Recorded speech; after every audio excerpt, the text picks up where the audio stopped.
Alright, we got Jamar Pop Hunter here with us on Rip and Go. Thanks for sitting down with me today, boss. How you doing? It's a pleasure. It's a pleasure. I'm doing well. Appreciate it, man.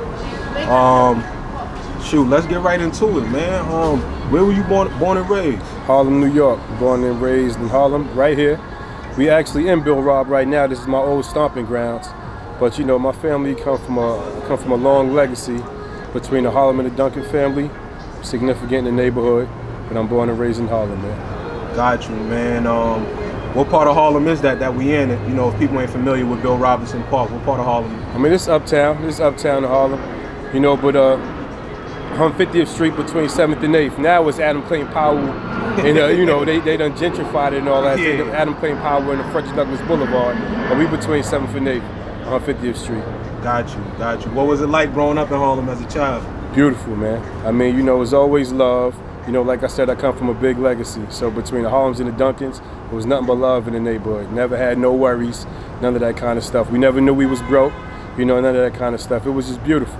Yeah, that's beautiful, man. We all grow up in poverty, but it's beautiful when you don't even realize it. How was your upbringing? Were you brought up both parents, single parent? What was that upbringing like? Upbringing was beautiful. My pops was in the street. My mom's held it down.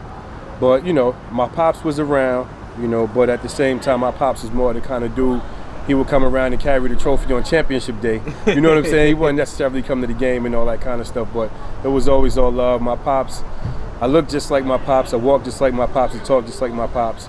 I'm a direct descendant of my pops' legacy. You know what I'm saying? So I'm appreciative, you know? I'm appreciative for what he did provide.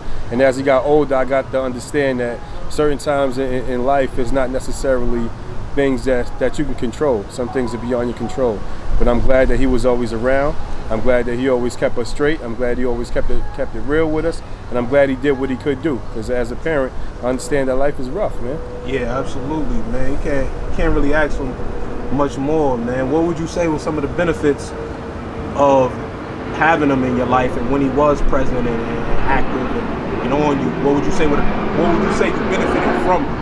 How would you say you benefited from that? Because everybody doesn't even have pops that come around at all, get them any game or anything like that. So what would you say were the benefits to that? One of the things that was cool is that with my pops was one of the dudes in the neighborhood that the dudes in the neighborhood looked up to. You know what I'm saying? So my pops, when we walk the street, if we walk 5 blocks in the street, it took us 15, 20 minutes to walk 5 blocks in the street, just because it was always love. Everybody, hey Joe, you know. And then one thing with my pops, my pops thing was he would say rolling with it, and when he said rolling with it, everybody, the call and response was good to be here.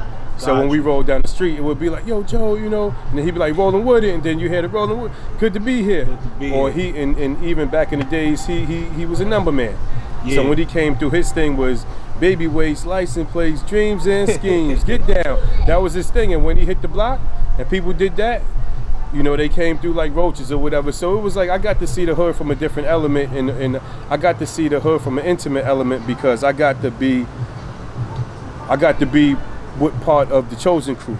Right, you know, and I consider my pops and my Hunter legacy and my Duncan legacy to be like a direct legacy. They created a great legacy in Uptown Harlem. Got you. I follow.